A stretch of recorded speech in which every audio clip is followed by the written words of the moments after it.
Taylor. And the talk she's going to give is Root of Cause, Mental and Emotional Health. Woo! Right. Hello, everyone. Hello. How y'all doing? Fabulous. Slides are not fancy like that. I'm just going to come to you all. Thanks. Right? Like it. First, my name is Aretha Taylor. I am the CEO and founder of New Beginnings Outreach Program for Women. It's a 501c3 organization. I'm also the owner, the founder, CEO, and president of New Beginnings Life Empowerment, which is an LLC, and I'm also a pastor. I live between the United States and Jamaica because I'm currently in Jamaica doing outreach work and working with women, men, and young people. So I will start with my mother. My mother has a great impact on my life. Even though she's no longer with us, she still has a great impact on my life. All of our lives, my mother was abusive, verbally abusive, emotionally abusive, physically abusive, mentally abusive. She was Jamaican, we are Jamaican, we are from the Caribbean islands, so she's old school. So she doesn't believe in hugging, feeling, touching, I love you, I'm proud of you, none of that. You're beautiful, no. It was always putting down, disrespecting you, calling you names, not nice names, bitch, whore, slut. You're no good, you're nothing, you'll be nothing, you'll be nobody.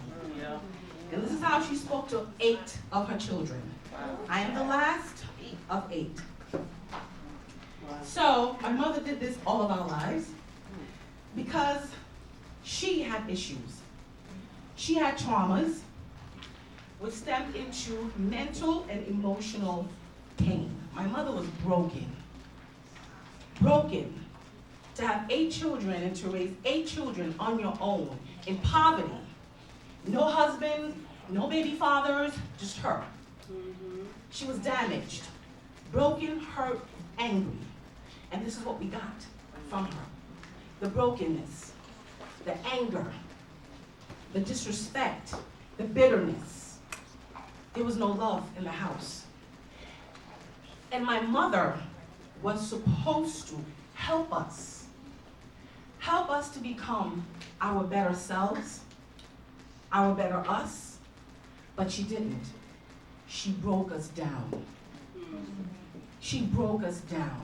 So she raised 8 broken children. She never dealt with her pain. She never talked about her pain. She spoke to me about it because I sat with her and I spoke to her. Not as a mother, but as a woman. One woman to another. Mom, what happened to you? Why are you the way you are? What happened? And I had this opportunity to talk with her back in 2014, 15, when I left Brooklyn and moved to Florida. And then she told me a story of her being raped, gang raped by 3 men. She didn't talk about it. You don't talk about stuff like that. You keep that to yourself because that's shameful. That's embarrassing. Then there's guilt. You're carrying that guilt. Maybe if I could have avoided it. I shouldn't have put myself in that place. I shouldn't have done what I did. I shouldn't have gone where I went. So she blamed herself. And while she's telling me the story, she's crying. And she says, Rita, me not talk about these things because them too painful. They are. Very painful. She went through a lot of trauma. All of our lives, my mother had bipolar. We did not know of this until several months before she passed. We knew something was wrong, something was off, something wasn't right. We didn't have a name for it. We didn't know what it was. Why is she so miserable, unhappy, always crying, always shouting, always yelling? What is going on? This wasn't normal, but we knew something was off. So as I was building the nonprofit, I started meeting women from different backgrounds, different countries, different languages. And as I'm meeting them, they're telling their stories. They sound like my mother, they sound like us. I'm like, okay, what's going on here? Oh, what's going on? And so I heard a voice say to me, look within your family. Look deep in your family. You'll know who you're gonna have to help. So I began to get to know my family, my brothers and my sisters, nieces and nephews. Started talking with them.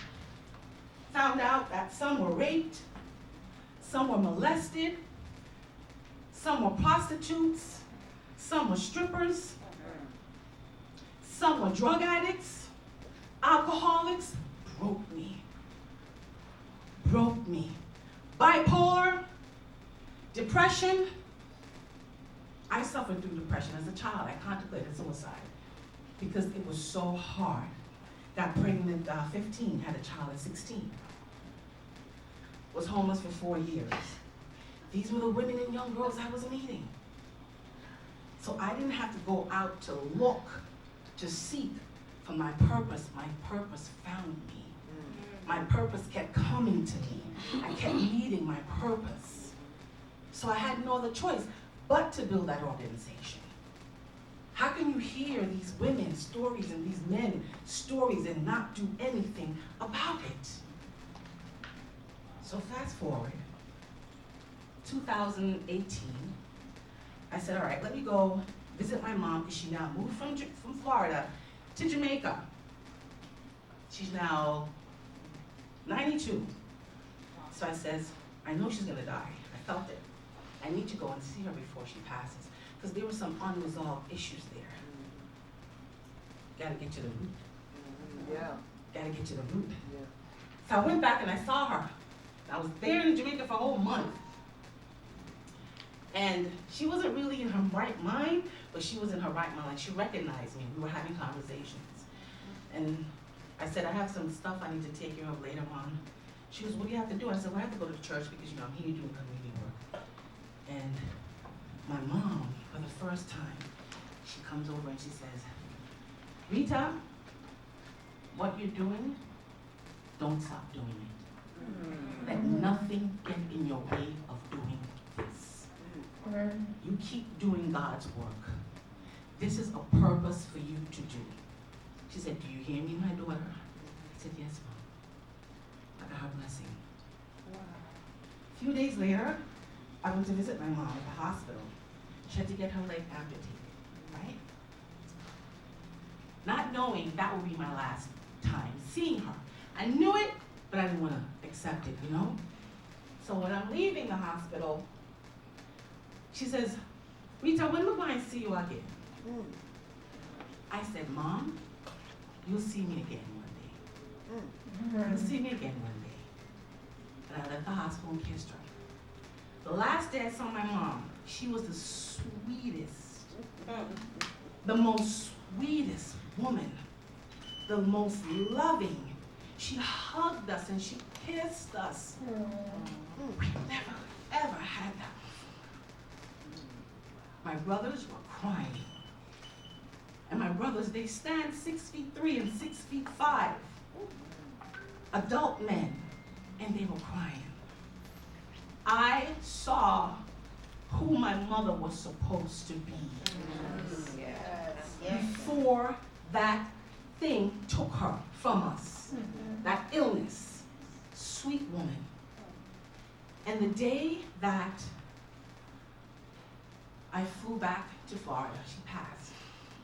And so the family expected me now to go back to Jamaica to bury her. And I said, no, my work is already done. I'm not going back. I have to be in New York at a prison. They need me there.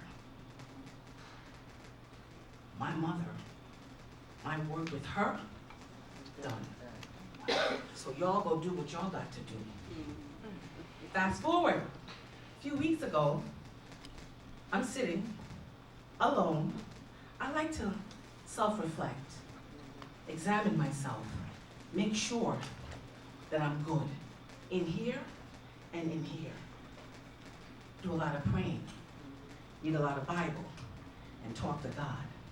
Started thinking about my daughter, who's now 39. And as I'm thinking about her, I started to cry.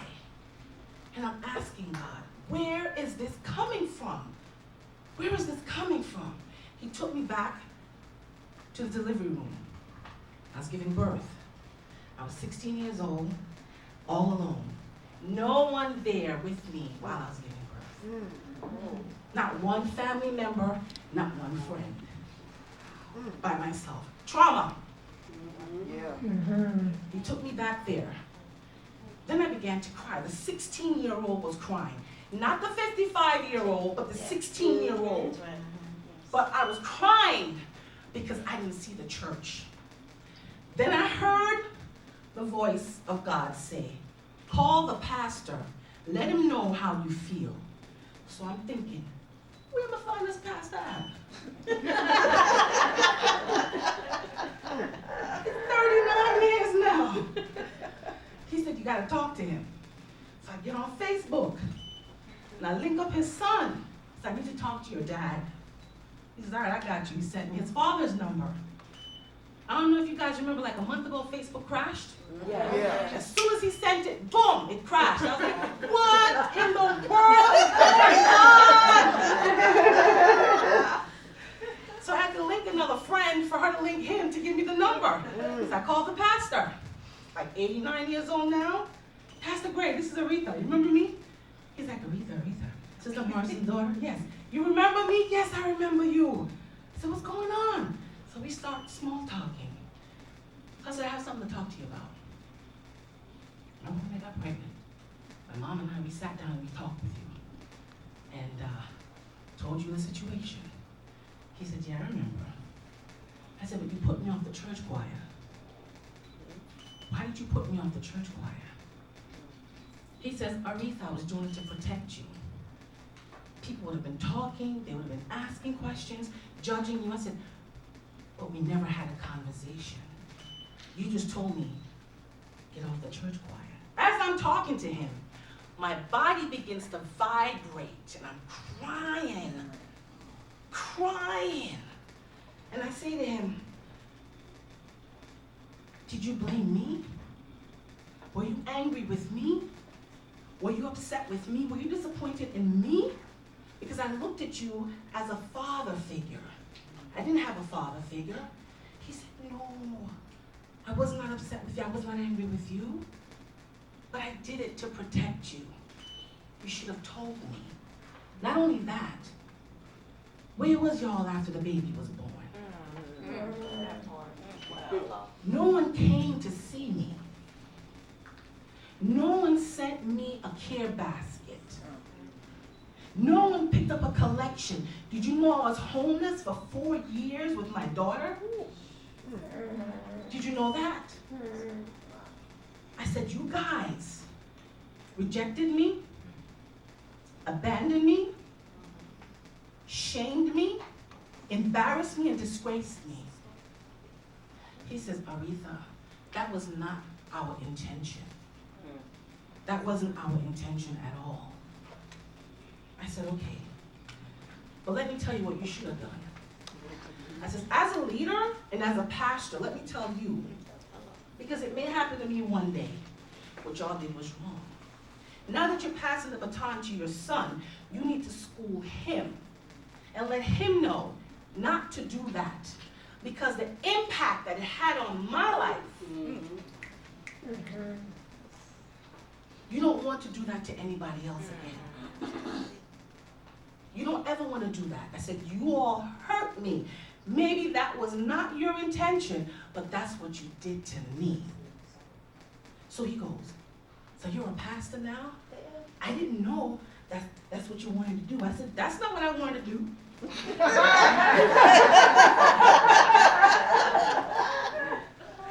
That is not what and I still don't want to do it. Amen. But I must do it. Because of people like me. Women and men who have been hurt, who are broken, still walking around broken because no one took the time to sit and talk with them, apologize to them. He did not apologize, but I was okay with that. Because we had a conversation. That's what I needed, a conversation. But there's so many mothers. I was angry with my mom because she didn't do her part. She did not raise us the way she should have. She caused division, strife, and pain. And as parents, as mothers, fathers, we have a responsibility to our children and to our family because she was the matriarch. And she did not do what she was supposed to do. So I got angry because now I got to stand in that with my family and helping my family and my daughter. The relationship that we have is absolutely beautiful. And it's because I wanted nothing to be like my mother. Amen. So I leave you all with that. Love your children, your family, yourself, and look at yourself and go to the root of the pain, because that's where you find the healing. Even though it's painful and it's hard, you must go there for your healing.